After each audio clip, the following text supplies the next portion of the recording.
غیر محسوس مگر بہت سخت سزائیں۔ کسی شاگرد نے اپنے استاد سے کہا، ہم رات دن اللہ تعالیٰ کی نافرمانی کرتے ہیں مگر اللہ تعالیٰ ہمیں سزا نہیں دیتا۔ استاد محترم نے جواب دیا، ایسی بات نہیں، بلکہ اللہ تعالیٰ ہمیں کتنی سزائیں دیتا ہے مگر ہمیں اس کا احساس نہیں ہوتا۔ اللہ تعالیٰ کی سزائیں کیا ہوتی ہیں، سنیے۔ مناجات الہی کی لذت سے محرومی۔ کیا رب سے مناجات کی لذت تم سے چھین نہیں لی گئی؟ قساوت قلبی۔ اس سے بڑی سزا کیا ہو سکتی ہے کہ انسان کا دل سخت ہو جائے، نیکیوں کی توفیق نہ ملنا۔ ایک بڑی سزا یہ بھی ہے کہ تمہیں نیکیوں کی توفیق بہت کم ملے۔ تلاوت قرآن سے غفلت۔ کیا ایسا نہیں ہوتا کہ دن کے دن گزر جاتے ہیں مگر تلاوت قرآن کی توفیق نہیں ملتی، بلکہ بسا اوقات قرآن کی یہ آیت سنتے ہیں جس میں اللہ تعالیٰ نے فرمایا کہ اگر یہ قرآن پہاڑ پر نازل ہوتا تو اللہ کے خوف سے ریزہ ریزہ ہو جاتا، تاہم یہ آیت سنتے ہیں مگر ہمارے دلوں پر کوئی اثر نہیں ہوتا۔ تہجد سے محرومی۔ لمبی لمبی راتیں گزر جاتی ہیں مگر کبھی تہجد کی توفیق نہیں ملتی۔ نیکیوں کے موسم بہار کی ناقدری۔ نیکیوں کے موسم بہار آتے اور گزر جاتے ہیں، جیسے رمضان کے روزے، شوال کے روزے اور ذوالحج کے مبارک ایام وغیرہ، مگر ان موسم میں کما حق ہو عبادت کرنے کی توفیق نہیں ملتی۔ اس سے بڑی سزا اور کیا ہو سکتی ہے؟ عبادت کو بوجھ محسوس کرنا۔ کیا تم عبادت کو بوجھ نہیں محسوس کرتے؟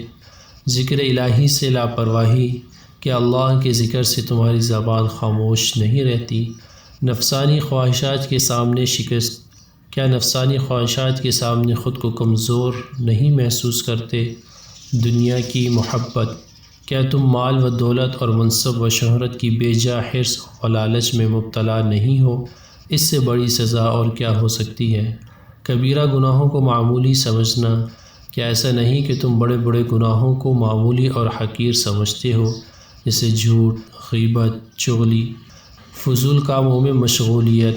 کیا بیشتر اوقات تم فضول اور لا یعنی چیزوں میں مشغول نہیں رہتے؟ آخرت سے غفلت۔ کیا تم نے آخرت کو بھلا کر دنیا کو اپنا سب سے بڑا مقصد نہیں بنا لیا؟ اپنے کبیرہ گناہوں کو گناہ نہ سمجھنا۔